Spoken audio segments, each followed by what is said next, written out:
અમદાવાદના જજીસ બંગલો રોડ ઉપર ખેલાયો ખૂની ખેલ। એનઆરઆઈ ટાવરમાં મોડી રાત્રે પત્નીને મોતને ઘાટ ઉતાર્યા બાદ પતિએ પણ કરી આત્મહત્યા। ભાવનગરના યશરાજ ગોહિલ અને પત્ની રાજેશ્વરી ગોહિલના 2 મહિના પહેલા જ લગ્ન થયા હતા અને તેઓ એનઆરઆઈ ટાવરમાં રહેતા હતા। મોડી રાત્રે બંને વચ્ચે કોઈ બાબતને લઈને ઝઘડો થયો હતો, જે બાદ ઉગ્ર બોલાચાલી થઈ હતી। ઉશ્કેરાટમાં પતિએ પત્નીને ગોળી મારી દીધી, જે બાદ યશરાજે 108ને જાણ પણ કરી હતી। 108ની ટીમે સ્થળ પર પહોંચી રાજેશ્વરીને મૃત જાહેર કરી હતી। આ વિશે વધુ માહિતી આપવા આપણી સાથે જોડાઈ ચૂક્યા છે મારા સંવાદદાતા રાજલ બારોટ। રાજલ, આ શું ઘટના આખી બનવા પામી છે? કયા કારણોસર પતિએ આ પ્રકારની ઘટનાને અંજામ આપ્યો? આસપાસના પાડોશી અથવા તો ખાસ પરિવારજનોનું આ મામલે શું કહેવું છે? રાજલ।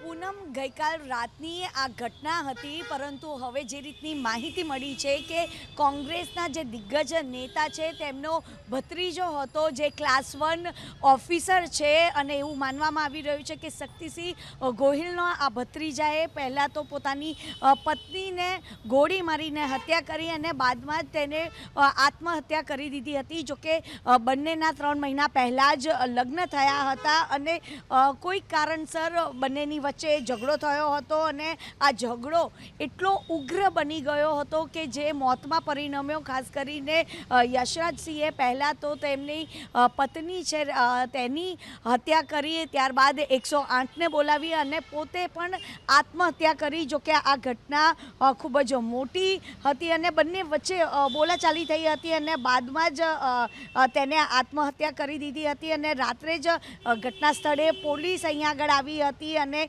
તપાસ છે તે હાથ ધરવામાં આવી છે। જોકે યશરાજ ક્લાસ 1 ઓફિસર હોવાની માહિતી મળી રહી છે અને કોંગ્રેસના જે નેતા છે શક્તિસિંહ ગોહિલનો ભત્રીજો હોવાની જે વાત છે તે પણ અત્યારે સામે આવી છે। અત્યારે કોઈપણ મીડિયાકર્મીને અહીંયા આગળ એનઆરઆઈ ટાવરની અંદર નથી જવા દઈ રહ્યા, કારણ કે તપાસ ચાલી છે। પરિવારજનો અત્યારે કોઈ પણ કહેવા માટે તૈયાર પણ નથી અને ખૂબ જ મોટી આ ઘટના બની છે।